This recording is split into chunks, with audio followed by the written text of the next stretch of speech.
राम राम और जय Hind.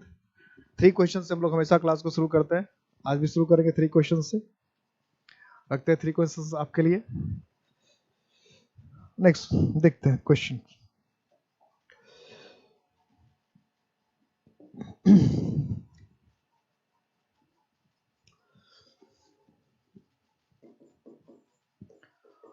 There is no means to buy a new house in Delhi.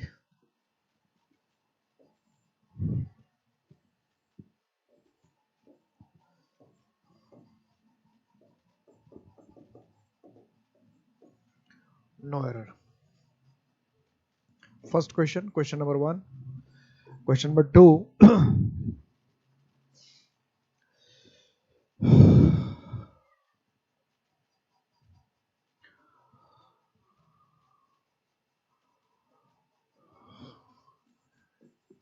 India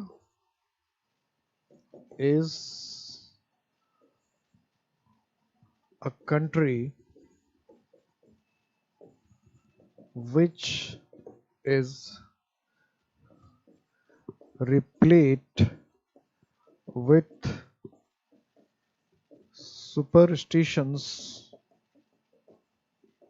and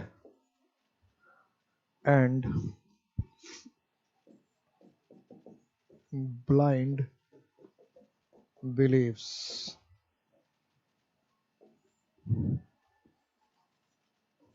Superstitions B and blind beliefs. Next,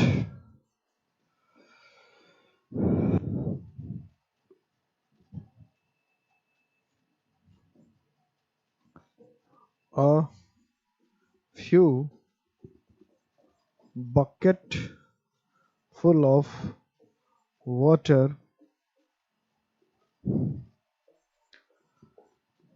has been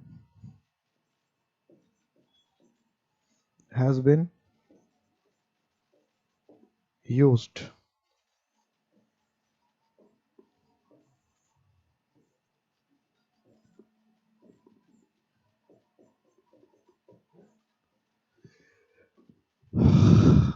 बताए 1 का ए। जवाब तो फटाफट आ जाता है आप लोगों का।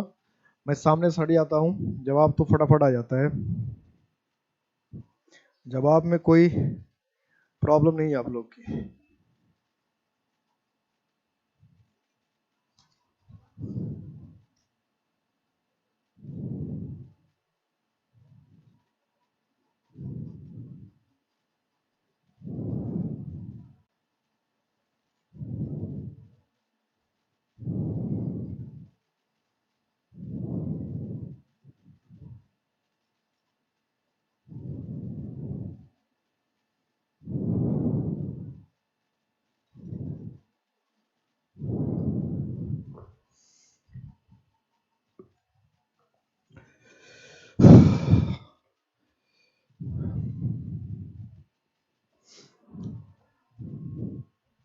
वन का ए, 2 का सी, 1 का ए। सबका जवाब नहीं आ रहा है। आज शनिवार है क्या? शनिवार है तो बच्चे थोड़े से कम दिख रहे हैं मुझे। 3 का ए, 1 का ए, सबका जवाब आ रहा है। अच्छा, आज शनिवार को लोग घूमने चले जाते हैं क्या कहीं? वीकेंड हॉलीडेज मना लेते हैं कभी कभी हम। Weekend holidays.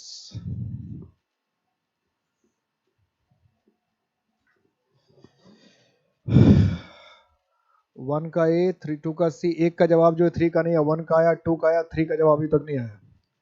3 का कुछ लोगों ने जवाब दे रखा है, कुछ लोगों ने जवाब नहीं है। 3 का भी ए, ओके। 3 का ए, 2 का बी। लगभग सबका जवाब आ चुका है। कुछ लोगों का जवाब अभी आना बाकी है, लेकिन अधिकांश लोगों का जवाब आ चुका है। पहला फर्स्ट का ए, फर्स्ट का ए होगा। ए में गलती है। क्या गलती है? इज के जगह आर होगा, क्योंकि यहाँ मीन्स लिखा है। मीन्स, मीन्स का मतलब क्या होता है? धन। और जब धन, मीन्स का मतलब धन होता है तो वह सिंगुलर नहीं होता है, प्लूरल होता है। यहाँ हमने क्या लिखा? There is no means to buy a new house in Delhi, कि दिल्ली में नया घर खरीदने का कोई साधन नहीं है। दिल्ली में नया घर खरीदने का कोई साधन नहीं है। दिल्ली में नया घर खरीदने का कोई साधन नहीं है। दिल्ली में नया घर खरीदने का कोई साधन नहीं है। There is no house, there is no means to buy a new house in Delhi. There is no means to buy a new house in Delhi. ठीक है कि तो यहाँ आर नो मीन्स होना चाहिए। There are no means, there are no means, there are no means to buy a new house in Delhi. India is country which is replete with superstitions and blind beliefs, कि भारत एक ऐसा देश है जो अंधविश्वास और मतलब सुपरस्टिशन का मतलब क्या है कि जो ख्याल ठीक नहीं, और ब्लाइंड बिलीव्स का मतलब क्या है? अंधविश्वास। तो सुपरस्टिशन का मतलब क्या हुआ? ऐसी परंपरा जिसका कोई आधार नहीं होता, आधारहीन परंपरा, सुपरस्टिशंस और ब्लाइंड बिलीव्स। तो ये जो ब्लाइंड बिलीव्स आपने लिखा है, ठीक है, ये ब्लाइंड बिलीव्स की जगह पे क्या होना था? Blind beliefs. ऐसा क्वेश्चन मैंने एक बार और पूछा था, वो क्वेश्चन थोड़ा सा छोटा था। ऐसे घुमा घुमा के मैंने कहा कि एक ही वर्ड से बार बार क्वेश्चन पूछता है, एक ही वर्ड को बार बार घुमा घुमा कर पूछता रहता है, एक ही वर्ड को घुमा घुमा कर पूछता रहता है, एक ही वर्ड को घुमा घुमा कर पूछता रहता है। A few bucket full, bucket full, तो बकेट फुल जब लिख रहे हैं तो बकेट फुल का एक फ्यू लगा, कुछ बाल्टी पानी यूज किया गया, कुछ बाल्टी पानी इस्तेमाल किया गया। तो फ्यू जैसे लिखा तो बकेट फुल की जगह पे क्या हो जाता? Bucket fulls. क्या होना था? Bucket, bucket fulls, bucket fulls. ठीक है, बकेट फुल्स।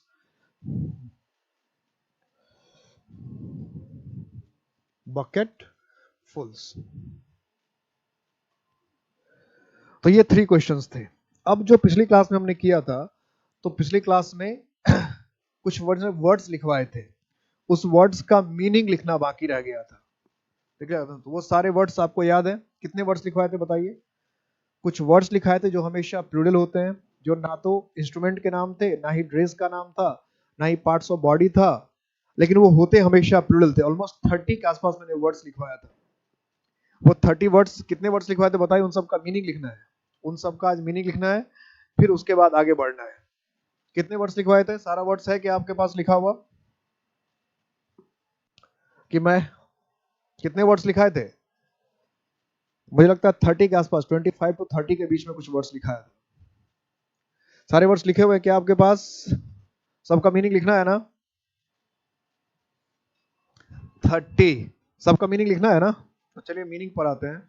और जब हम इस वर्ड का मीनिंग लेंगे, अभी मीनिंग लिखेंगे, तो इससे पिछली क्लास का जो स्लाइड है वो पूरा का पूरा स्लाइड आ जाएगा।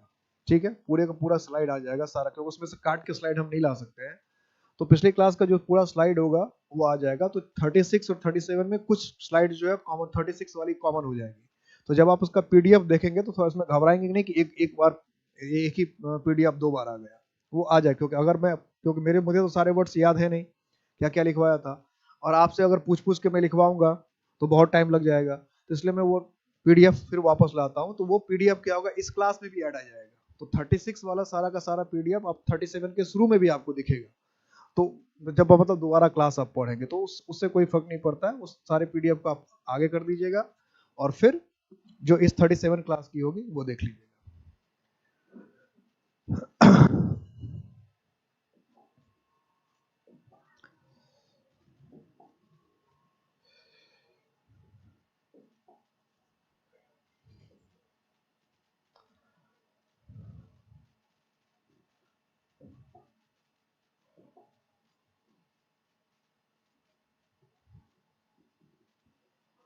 ये पीडीएफ है तो देखते हैं इसमें।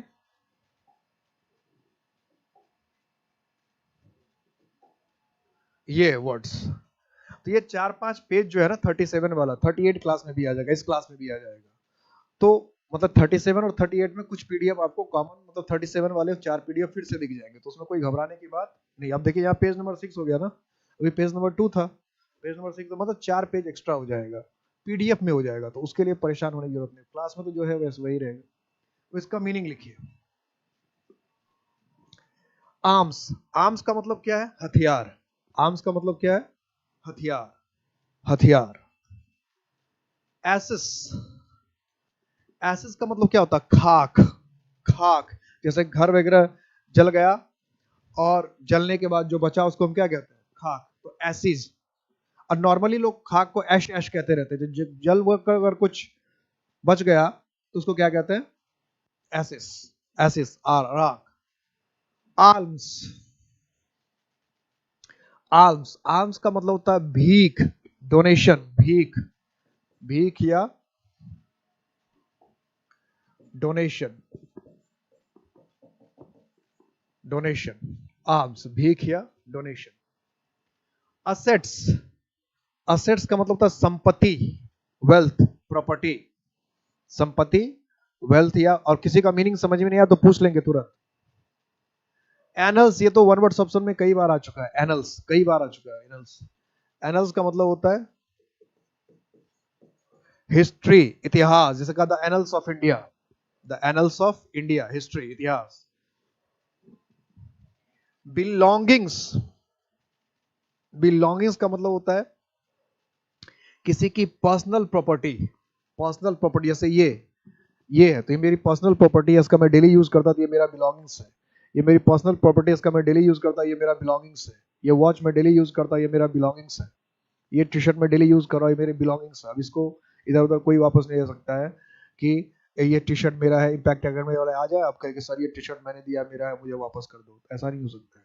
ठीक है, अब ये मेरे पास आ गया, मैं चाहूँ तो इसका इस्तेमाल करूँ, मैं वापस देना चाहूँ तो दूं, नहीं तो नहीं होगा, क्योंकि ये मेरी बिलोंगिंग्स है, मेरी निजी संपत्ति है। तो हो बिलोंगिंग्स का मतलब क्या होगा? आपकी निजी संपत्ति, किसी की पर्सनल प्रॉपर्टी। क्रेडेंशियल्स, क्रेडेंशियल्स का मतलब क्या होता है? परिचय पत्र, आइडेंटिटी कार्ड जिसको आप कहते हैं, आइडेंटिटी कार्ड, परिचय पत्र। तो ये वन वर्ड ऑप्शन में पूछता है, क्रेडेंशियल्स कई बार पूछता है। Documents that verify your identity, documents that verify your identity, ऐसे कोई दस्तावेज जो आपके आइडेंटिटी को प्रूफ करते हैं उसको हम लोग क्या कहते हैं? क्रेडेंशियल्स, परिचय पत्र। कंटेंट्स, कंटेंट्स, कंटेंट्स का मतलब होता है विषय सूची। ऐसे कोई बुक वगैरह लिखिएगा तो ये देखिए, ये गलती तो कंटेंट्स वाली गलती तो आपको कई जगह मिल जाएगी। अगर आपके पास 2-4 किताब हो, खास करके देखिएगा जो लोकल लोकल लेवल पे छपी हुई बुक होती है, तो उसमें अगर आप बुक देखेंगे, जीएस का देखेंगे, इंग्लिश का देखेंगे या मैथ्स वगैरह का देखेंगे, तो सब इंग्लिश में ही लिखता है, लेकिन लिख देगा कंटेंट। जैसे पेज को पलटेंगे पहला दूसरा, तो सबसे पहले किसी भी बुक में आता है कंटेंट सी आता है, तो लिखेगा सब इंग्लिश में, लेकिन लिख देगा गलत। अरे हिंदी की किताब है तो हिंदी में लिखो विषय सूची, जीएस की किताब है जीएस हिंदी में लिखो विषय सूची, तो विषय सूची नहीं लिखेगा, पहले दूसरे पे जो सब लिखेगा इंग्लिश में ही। और उसमें पता चला कई लोग जो है गलत लिख देते हैं। लिखना चाहिए कंटेंट्स, लिखे रहते हैं कंटेंट। तो हमेशा क्या होता है? कंटेंट्स, विषय सूची। जो बुक वगैरह में हम लोग विषय सूची रखते हैं उसकी इंग्लिश हमेशा होती है कंटेंट्स। चैटल्स, ये भी पूछा हुआ सिनोनिम्स में। अब देखिए पैसे के कितने सिनोनिम्स है? चैटल्स मतलब ये होता है संपत्ति, चैटल्स मतलब ये होता है संपत्ति या पैसा, संपत्ति, पैसा, वेल्थ।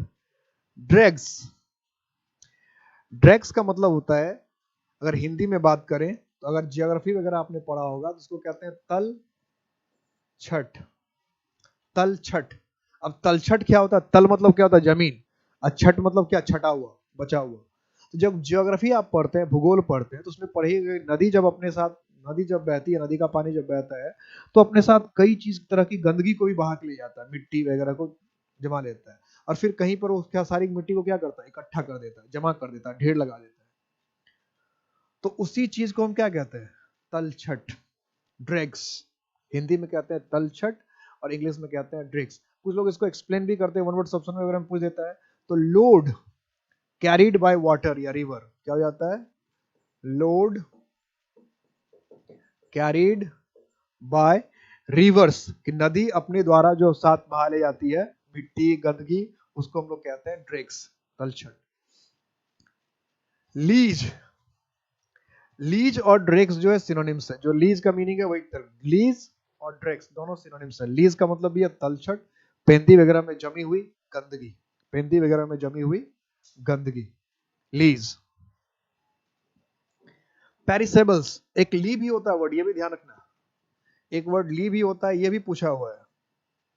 जैसे जियोग्राफी कभी पढ़ोगे आप, अरावलीज को पढ़ोगे या वेस्टर्न घाट्स को पढ़ोगे, तो उसमें शब्द यूज करेगा वृष्टि छाया, कि कहाँ पे वृष्टि छाया की वजह से बारिश होती है नहीं होती है, इस तरह की बात होती है।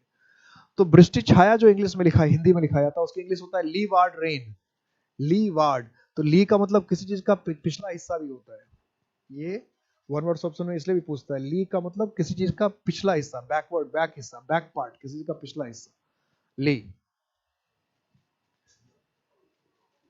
पेरिसेबल्स, पेरिसेबल्स वर्ड जो है ये बना है पेरिस से। पेरिस का मतलब होता है, पेरिस का मतलब होता है सड़ना गलना, सड़ना या गलना, सड़ जाना, ठीक है, सड़ना या गलना, यानी रोट का ये सिनोनिम्स है। पेरिस जो है वो रोट का, रोट मतलब क्या होता है, सड़ना गल जाना।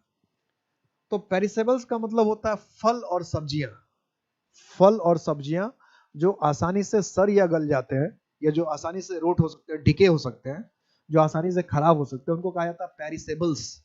तो उसमें जितने भी तरह के फल हैं सब आ जाते हैं, जितने भी तरह के सब्जियां आता है वो सब आ जाता है। फलों और सब्जियों को नॉर्मली पेरिसेबल्स भी कहा जाता है। मूवेबल्स, ये तो कई बार पूछा है। मूवेबल्स का मतलब होता है चल संपत्ति, ऐसी प्रॉपर्टी जिसको आप मूव कर सकते हैं, जिसको एक जगह से दूसरी जगह तक ले जा, जैसे ये मार्केट, ये चल संपत्ति, इसको मैं यहां से लेकर कहीं चला जाऊं, ये वॉच है, इसको मैं कहीं, ये कैमरा है, इसको मैं उठाकर कहीं लेकर चला जाऊं, तो ये सब क्या है, चल संपत्ति है। ये सारे के सारे क्या है, चल संपत्ति है। पर मूवेबल्स इसी तरह से होता है। इमूवेबल्स, तो इमूवेबल्स का मतलब होता है अचल संपत्ति। इमूवेबल्स का मतलब क्या होता है, अचल संपत्ति, ऐसी प्रॉपर्टीज को हम एक जगह से दूसरी जगह तक मूव नहीं करवा सकते, ऐसी प्रॉपर्टीज को एक जगह से दूसरी जगह तक मूव नहीं करवा सकते, उसको हम लोग कहते हैं अचल संपत्ति। क्या कहते हैं उसको, अचल संपत्ति, इमूवेबल्स। मीन्स, मीन्स का मतलब है पैसा। इससे पहले जो मीन्स लिखवाया था उस मीन्स का मतलब था साधन, इससे पहले जो मीन्स लिखवाया था उसका मतलब था साधन, ठीक है। और अभी जो मीन्स लिखा है, ये यहाँ जो मीन्स लिखा है इसका मतलब है पैसा, धन, और ये हमेशा प्लूरल होता है। इसका मतलब मीन्स का मतलब अगर पैसा होगा तो हमेशा प्लूरल होगा, और मीन्स का मतलब अगर साधन होगा तो हमेशा सिंगुलर होगा। न्यूप्सियल्स, ये भी कई बार वन वर्ड शब्द में पूछा है, न्यूप्सियल्स। न्यूप्सियल्स का मतलब क्या होता है, न्यूप्सियल्स रिलेशन थ्रू मैरिज, वैवाहिक बंधन। क्या होता है, वैवाहिक बंधन। न्यूप्सियल्स का मतलब होता है वैवाहिक बंधन। कहीं कहीं जो ये रिलेशन है ना, इस रिलेशन के लिए नॉट लिख देगा, KNOT नॉट। KNOT नॉट का मतलब भी क्या होता है, बंधन। KNOT नॉट का मतलब होता है बंधन। ये वन वर्ड ऑप्शन में पूछता रहता है, न्यूप्सियल्स। टाइडिंग्स, ये भी पूछा हुआ है, टाइडिंग्स भी पूछा हुआ है, ये तो सिनोनिम्स में भी पूछा है। टाइडिंग्स का मतलब होता है न्यूज या खबर। अब यहां ध्यान दो कि न्यूज जब हम डायरेक्ट लिखते हैं NEWS न्यूज, तो न्यूज सिंगुलर है, इसका मतलब खबर है, समाचार है। लेकिन न्यूज का सिनोनिम्स अगर हम टाइडिंग्स लिखते हैं, टाइडिंग्स का मतलब ज्वार भाटा मत समझ लेना, टाइड मतलब ज्वार होता होगा, लेकिन टाइडिंग्स जब हम लिखते हैं टाइडिंग्स, तो टाइडिंग्स का मतलब न्यूज होता है, खबर। तो ये प्लूरल है। ऑब्सेकीज, ऑब्सेकीज तो कई बार पूछा है वन वर्ड ऑप्शन में।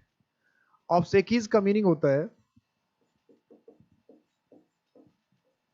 Funeral rights. फ्यूनरल स्पेलिंग देखना क्या है, FUNERAL, FUNERAL, और राइट्स का स्पेलिंग है RITES, राइट्स। ये जो RITES राइट्स होता है, ये भी पूछता है एग्जाम में, क्योंकि लोग RITE राइट और RIGST राइट में अंतर नहीं समझते। तो RIGST राइट का मतलब तो सही है, लेकिन RIT राइट का मतलब होता है संस्कार।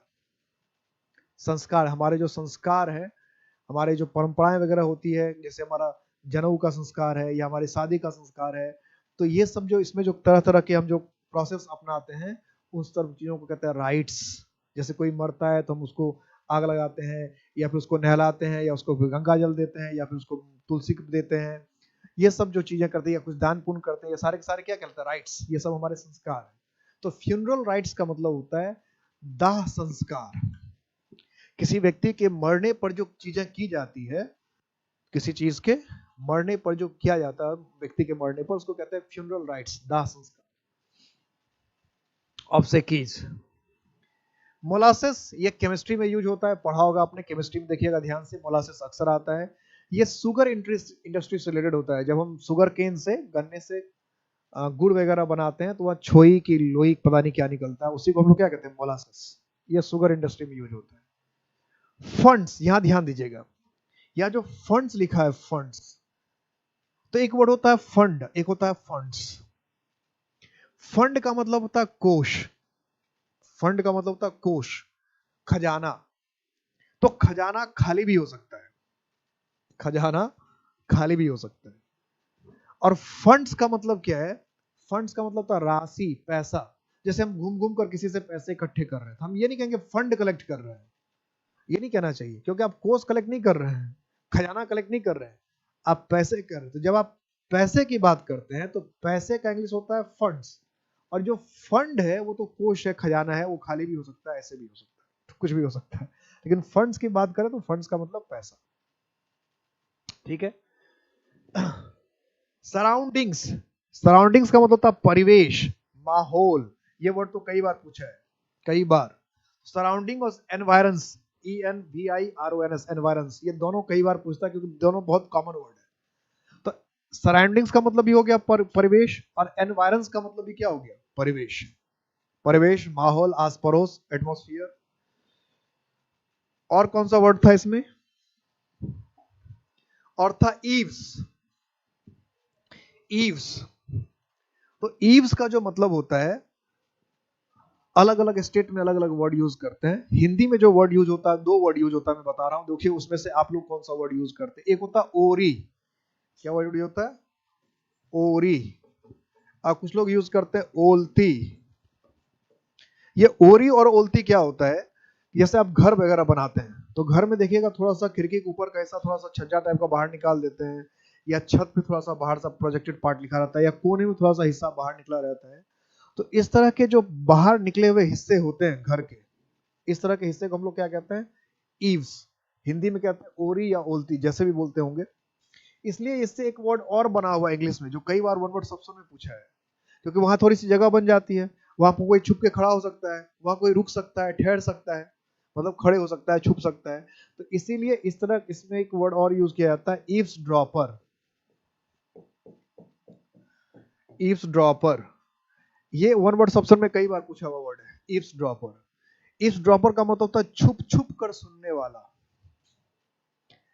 किसी की बात को अगर कोई छुप छुप कर सुनता है, किसी की बात को अगर कोई छुप छुप कर सुनता है, उसको कहते हैं eaves dropper.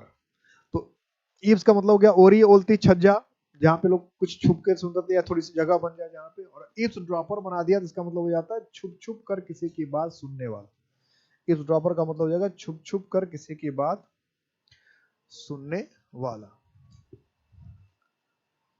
Muse. Muse, muse का मतलब होता है स्टेबल, अस्तबल। जहां हॉर्सेस को रखा जाता है, जहां हॉर्सेस को रखा जाता है उसको अस्तबल कहते हैं ना, स्टेबल। म्यूज, अस्तबल, जहां हॉर्सेस को रखा जाता है। थ्यूज। थ्यूज होता है जो हम लोग बनाते हैं, बाइसेप्स, ट्राइसेप्स, मसल्स वगैरह जो खूब बनाते हैं, यूं यूं दिखाते हैं, डोले सोले इसको कहते हैं, डोले डोले, डोले सोले, उसी को क्या कहते हैं? थ्यूज। जैसे क्या, I like the थ्यूज of Salman, Salman, तो थ्यूज, डोले सोले। वाइटल्स। वाइटल मतलब होता है बहुत जरूरी।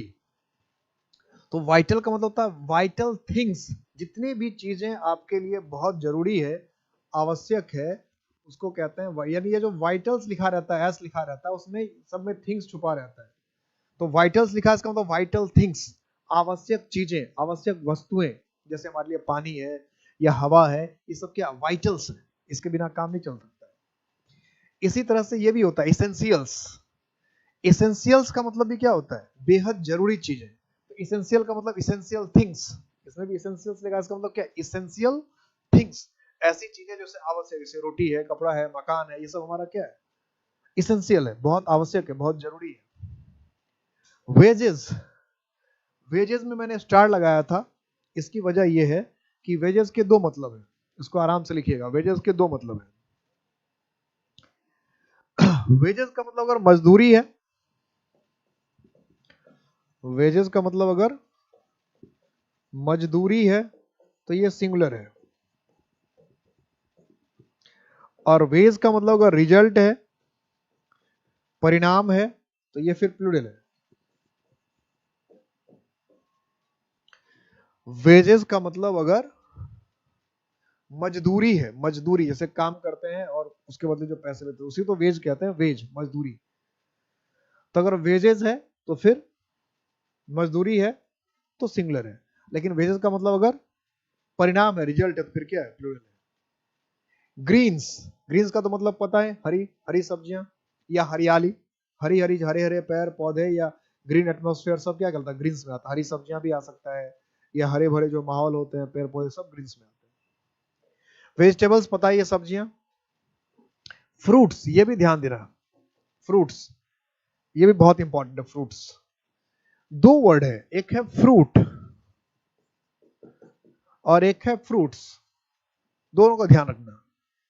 जो पेड़ पे फल उगता है, ध्यान देना, ये बहुत इंपॉर्टेंट, इसकी गलती बहुतों को नहीं पता होता, जब भी बताने पता ही नहीं चलता है, इंग्लिश इंग्लिश कितना खतरनाक है। जो फल पेड़ पे उगता है उसको हम फ्रूट कहते हैं, कहते हैं ना।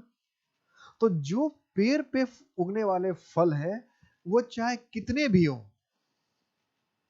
उसको फ्रूट्स नहीं कहते कभी, उसको हमेशा फ्रूट ही कहते हैं। क्या कहते हैं, फ्रूट। चाहे फल कितने भी हो जाए, कितने भी हो जाए फल, उसको फ्रूट ही कहते हैं, वो कभी फ्रूट्स नहीं होता। चाहे 10 हो, चाहे 20 हो, 50 हो, लेकिन हम लोग को बचपन से ही सुना fruits name, fruits name, 10 fruits, 15 fruits, बिल्कुल गलत है। फ्रूट जिसका मतलब फल होता है, वो पेड़ पे उगने वाला फल, वो हमेशा सिंगुलर होता है। तो फिर ये क्या है, ऐसा वाला क्या है, तो फ्रूट्स का मतलब एक दूसरा फल भी होता है, जैसे हम कहते हैं कर्म फल। तो कर्म फल तो भाग्य का फल, तो भाग्य फल मतलब भाग्य फल कोई पेड़ का पर उगा हुआ फल नहीं है ना। तो फ्रूट्स का मतलब जब परिणाम होगा, परिणाम, जैसे यहाँ वेजेस का मतलब हुआ परिणाम, तो प्लुरल हुआ। इसी तरह से अगर फ्रूट्स का मतलब परिणाम होता है, रिजल्ट होता है, फल, किसी काम का फल होता है, तो फ्रूट्स हमेशा प्लुरल होता है। समझ में आ गई बात। फ्रूट्स का मतलब अगर किसी काम का फल है, जो आपने काम किया उसका फल, तो फिर फ्रूट्स ही लिखना है, फिर कभी फ्रूट नहीं लिखते। हमने कहा था फ्रूट्स ऑफ योर एक्शन, यानी the fruit of your action, की तुम्हारे काम का फल, ठीक है, the fruits of your action, तुम्हारे कर्म का फल। इडिबल्स, इडिबल्स का भी मतलब हो गया इटेबल, इडिबल थिंग्स, खाने पीने की चीजें, दाल सब्जी, ये सब क्या है, इडिबल्स, जो भी खाई खाई जा सकती है उसको कहते हैं इडिबल्स। इटेबल्स भी वही है, दोनों सिनोनिम्स, इडिबल्स और इटेबल्स दोनों सिनोनिम्स है। इसका मतलब भी है खाने पीने का सामान। अब ये सारे वर्ड हमने लिख लिया। अब इसको देखते हैं एग्जाम में कैसे पूछता है। दो चार हम लोग एग्जाम्पल लेते हैं इसी के, पहले जो एग्जाम में पूछे हुए क्वेश्चंस है, और फिर आगे हम लोग बढ़ेंगे, जो ऑलरेडी एग्जाम में आया हुआ है। मैं क्वेश्चन लिख रहा हूँ, लोग फटाफट बताते जाइएगा कौन कौन सा एग्जाम्पल में लिख रहा हूँ, एक साथ 3 4 5 एग्जाम्पल लिख रहा हूँ, फटाफट आप लोग बताते जाइएगा कौन सा सही है कौन सा गलत है।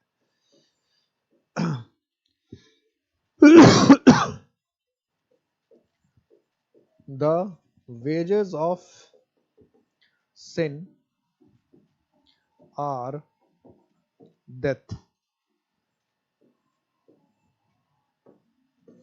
ABC. No error. D.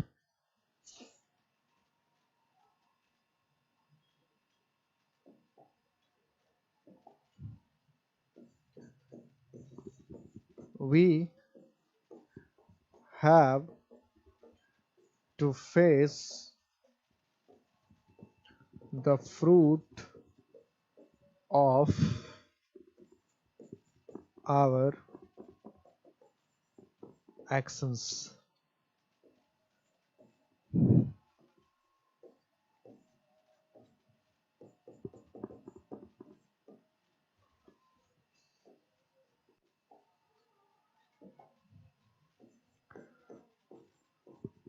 Our Prime Minister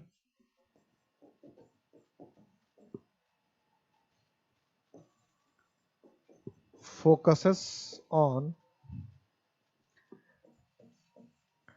keeping our surrounding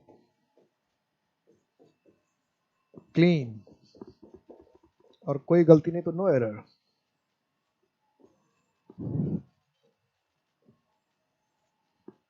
A B C और कोई गलती नहीं तो नो एरर. अब इसमें मैं 5-6 क्वेश्चन कराऊंगा क्योंकि इसमें बहुत सारे एग्जाम्पल थे, तो जो जिस तरह से क्वेश्चन आते हैं 5-6 क्वेश्चन मैं भी कराऊंगा इसमें.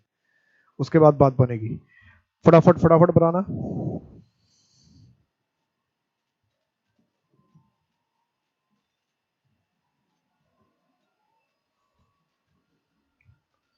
और इस तरह के क्वेश्चन अगर पहले आते हैं ना तो पता ही नहीं चलता क्या गलती हो गई. अभी भी अगर आपको लगता हो कि ऐसा है तो आप अपने फ्रेंड से कोई ये सारे क्वेश्चन दे के देखिएगा, कोई गलती नहीं बताएगा एकदम. जो भी आपके फ्रेंड तैयारी करता हो, चाहे वो आर्मी क्लर्क की तैयारी करता हो, चाहे वो एक्स ग्रुप की तैयारी कर रहा हो, चाहे वो वाई ग्रुप की तैयारी कर रहा हो, चाहे वो इवन एनडीए सीडीएस की क्यों ना तैयारी कर रहा हो, उसको ये सारे क्वेश्चन दीजिएगा, जबकि ये सारे क्वेश्चन प्रीवियस ईयर के आए हुए हैं. एकदम देखिएगा क्या जवाब देता है. अधिकांश लोग इसमें नो एरर करके देगा आपको, सब में नो एरर, या कुछ और ही गलती ढूंढ देगा, कुछ और ही गलती ढूंढ देगा. जहां गलती है उसको तो नहीं बताएगा, क्योंकि दिमाग में सेट ही नहीं कि गलती ऐसे भी होती है.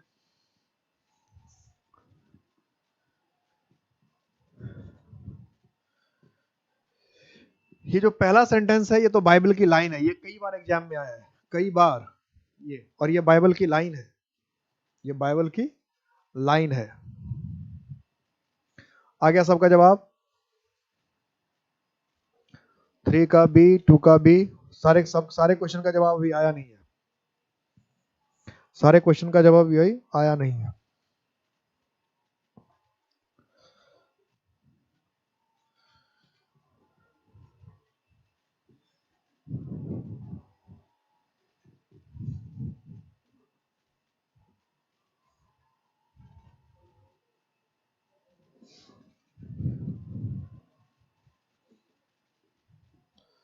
शुरू करें?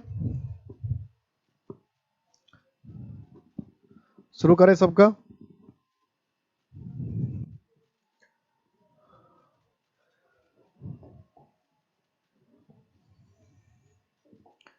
फर्स्ट में है नो एरर, कोई गलती नहीं है. मैंने कहा कि ये बाइबल का लाइन है, बाइबल में ही यही लिखा है इसमें. और ये एग्जाम में भी कई बार पूछा है, और लेकिन कई बुक में इसमें गलती भी बता देता है, आर की जगह इज कर देता है, लेकिन ये बिल्कुल सही सेंटेंस है. बाइबल में यही लाइन ही लिखा है, the wages of sin are death. अब कुछ लोग देखो बाइबल में लिखा है और गलत है, कुछ लोग ऐसे ही पढ़ाते हैं, देखो ये बाइबल में लिखा है और बाइबल में गलत लिखा है, लेकिन ये बाइबल की लाइन है और बिल्कुल सही है. क्यों सही है? कि वेजेस का मतलब यहाँ पे क्या है? परिणाम. सिन का मतलब क्या होता है? पाप. तो वो कहते हैं पाप क्या है? एक एब्स्ट्रैक्ट नाउन है. पाप क्या है? एक एब्स्ट्रैक्ट नाउन है. पाप, पाप महसूस करते हैं हम लोग, पाप अपराध जो भी है. तो कहता है पाप का जो परिणाम होता है वो मौत होता है. पाप का जो परिणाम है वो मौत है. तो the wages of sin, the wages of sin are death. परिणाम, रिजल्ट. तो इसलिए ठीक है, मजदूरी नहीं, पाप करेंगे तो आपको मजदूरी मिलेगा. पाप कोई काम, ऐसा काम जिसकी मजदूरी मिलती है. तो पाप का हम कहते हैं पाप का फल, पाप का परिणाम, पाप का नतीजा. ये कहते हैं ये तुम्हारे पाप का नतीजा है, तुम्हारे पापों का फल है. तो पाप का नतीजा या पाप का फल कहना चाहते हैं तो फिर वेजेस लिखेंगे, और वेजेस फिर प्लूरल होगा, तो फिर प्लूरल होगा तो आर होगा. इसलिए इसमें नो एरर. देखा, एकदम एकदम परफेक्ट यॉर्कर था ना, एकदम ऐसे ही यॉर्कर फेंकता है एग्जाम में. और इस क्वेश्चन को याद रखिएगा, ये कई बार पूछा हुआ है, तो याद ही रखिएगा, याद ही रह जाएगा. We have to face the fruit of, अपने काम का फल. तो फ्रूट होगा क्या? फ्रूट होगा ही नहीं. ये तो फ्रूट क्या है? पेड़ पे उगने वाला है. तो हमें तो चाहिए क्या? हमें तो चाहिए था परिणाम वाला. तो परिणाम वाला का क्या होता है? फ्रूट्स. एस लगेगा, परिणाम वाले का फ्रूट्स होगा. अवर प्राइम मिनिस्टर फोकसेस, ध्यान देते हैं, on keeping our surrounding. Surrounding नहीं होगा, परिवेश का क्या बताया था अभी? सराउंडिंग्स. कि अपने परिवेश को, अपने आस पड़ोस को, अपने माहौल को साफ रखना हो। तो अपने पड़ोस, अपने आस पड़ोस, माहौल का इंग्लिश क्या होता है? सराउंडिंग्स। अपना आस पड़ोस, अपने माहौल का इंग्लिश क्या है? सराउंडिंग्स। क्या होता है? Surroundings. Surroundings, keep our surroundings clean, keep our surroundings clean. Clear है? कुछ क्वेश्चन और लिखिए फटाफट अभी। सराउंडिंग्स तक क्लियर हो गया? कुछ क्वेश्चन अभी और लिखना है। नेक्स्ट लिखिए question number 4।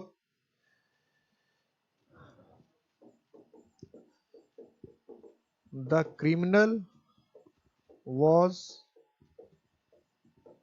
caught with arm. The criminal was caught with arms. A, B, और कोई नहीं गलती है तो नो एरर। नो एरर तो ऐसे रहता है, the criminal was caught with arms। दूसरा, fifth, my father gave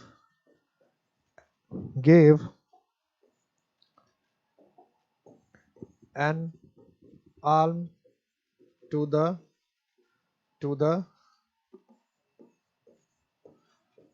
beggar।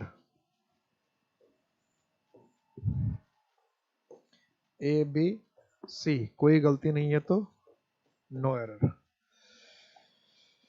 Next 6,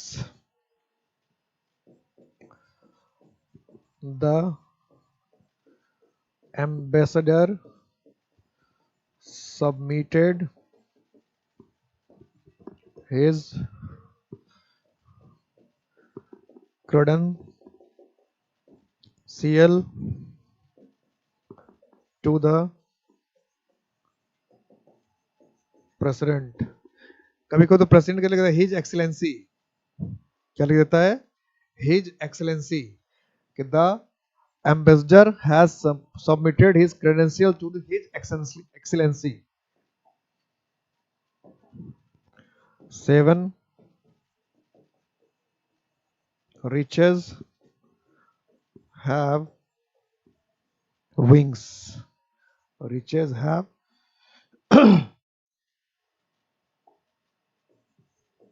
wings। A, B, C और नो एरर।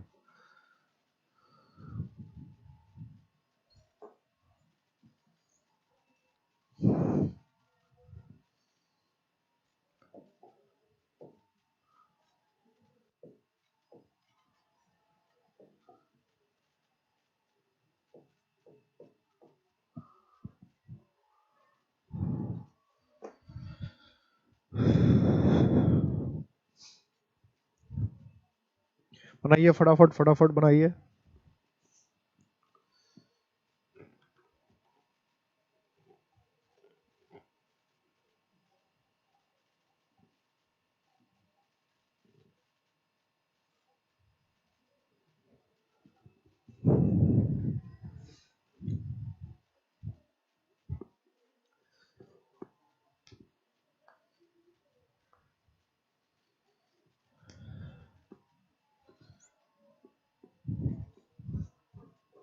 बन गया सारा। फोर्थ का सी, फिफ्थ का बी, फिफ्थ का बी, सिक्स का बी, सेवंथ का ए, सिक्स का बी, फिफ्थ का बी, फोर्थ का सी। ओके।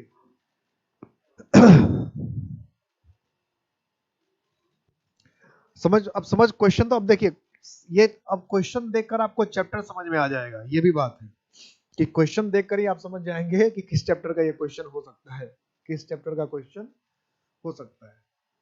तो फोर्थ का क्या होगा? फोर्थ का होगा सी। फोर्थ का क्या होगा? सी। क्यों? The criminal was cot with, अपराधी को पकड़ा गया। तो किस चीज के साथ पकड़ा गया? हथियार के साथ। हथियार के साथ अपराधी को पकड़ा गया, हथियार के साथ। तो हथियार का इंग्लिश क्या होता है? आर्म्स होता है। हथियार का इंग्लिश क्या होता है? Arms. The criminal was cot with arms. The criminal was cot with arms. ठीक है, the criminal was cot with arms. तो हथियार का इंग्लिश आर्म होता है नहीं। आर्म का मतलब तो क्या होता है? बाह। अगर हथियार कहना तो आपको आर्म्स ही कहना पड़ेगा।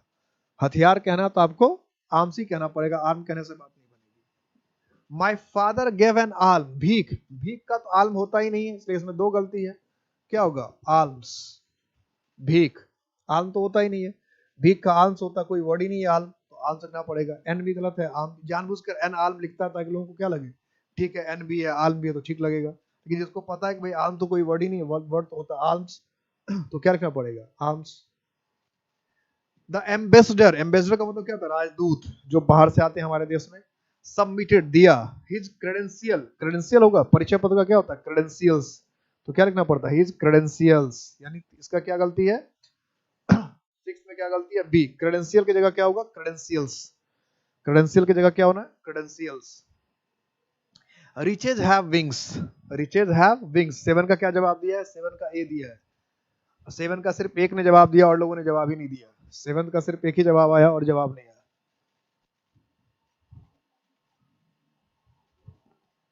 वाज के बाद क्या लिखा, वाज के बाद कॉट, वाज के बाद लिखा है कॉट, CAUGST, कॉट, क्या लिखा है ये,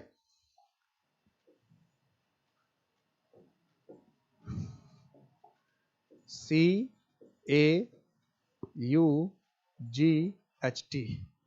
कॉट, कॉट का मतलब पकड़ा। कोई भी स्पेलिंग समझ में नहीं आया तो ऐसे ही पूछ लिया कीजिए, कोई भी स्पेलिंग या कुछ भी समझ में नहीं आया तो ऐसे ही पूछ लिया कीजिए। तो रिचेज हैव विंग्स, ये इंग्लिश की कहावत है, ये इंग्लिश की कहावत है। हिंदी में भी एक कहावत होती है, पैसे के पंख लगे होते हैं, या लोग कहते हैं लक्ष्मी चंचला होती है, तो लक्ष्मी चंचला होती है उसकी इंग्लिश ये याद रख लीजिएगा। इसमें नो एरर, इसमें कोई गलती नहीं है, नो एरर, इसमें कोई गलती नहीं है। रिचेज हैव विंग्स, ये नहीं कहता कि अमीरों के पंख लगे होते हैं, ये नहीं कह रहा है, ये कह रहा है रिचेज, रिचेज का मतलब है कि मैंने क्या बताया, धन, रिचेज का मतलब क्या होता है, धन, पैसा, रिचेज, ये वर्ड नहीं लिखवाया था क्या, अभी जो मैंने 35 वर्ड्स लिखवाए थे उसमें रिचेज नहीं लिखवाया था, रिचेज का मतलब धन होता है, मुझे लगता है लिखवाया है। अभी जो मैंने वर्ड लिखवाए थे इसमें रिचेज नहीं था क्या,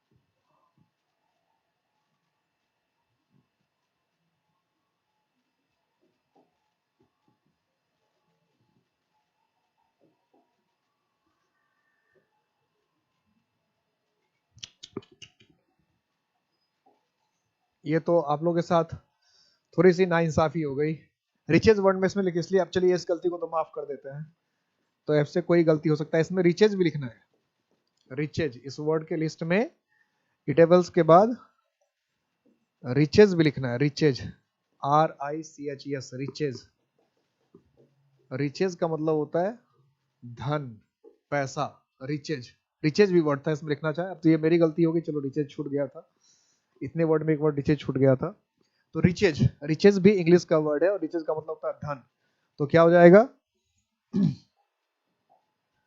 रिचेज हैव विंग्स, की पैसे के पंख लगे होते हैं, तो चलो इसमें तो आपकी गलती इसलिए हो गई कि आपको नहीं, मैंने ही नहीं लिखा था तो कोई बात ही नहीं है, लेकिन अब तो पता है, अब ये बिल्कुल क्या हो जाएगा, बिल्कुल सही है, इसका हिंदी होता है पैसे के पंख लगे होते हैं। लोग जानबूझ के ऐसा सेंटेंस पूछ देते, उसको पता है जैसे रिचेज पूछेगा सब ये में करेगा, रिचेज को क्या करेगा, रिच कर देगा, या कुछ लोग हैव को हैज कर देगा, सबसे ज्यादा बुरा यही लगता है, रिचेज मैच क्यों लगा होता है, तो रिचेज मैच लगा होता है, और रिचेज का मतलब होता है धन या पैसा, रिचेज का मतलब होता है धन, या कि हमने कहा आई हैव नो रिचेज, तो मैं कहेंगे मेरे पास कोई पैसा वैसा नहीं है, मेरे पास धन वन नहीं है, he has a lot of riches, इसका मतलब क्या है, उसके पास तो बहुत पैसे वैसे हैं, बहुत धन संपदा है, तो रिचेज का मतलब होता है धन। ये बहुत क्रूशियल टॉपिक था, अब इसमें बहुत सारे वर्ड्स हैं, इसके मैं अभी नेक्स्ट क्लास में फिर क्वेश्चन पूछूंगा इसी से, क्योंकि अभी तो मैंने 7-8 क्वेश्चन ही पूछा है, इसमें और क्वेश्चन पूछूंगा, नेक्स्ट क्लास की शुरुआत इसी क्वेश्चन से मैं करूंगा, इसी चीज के क्वेश्चन से करूंगा, ठीक है।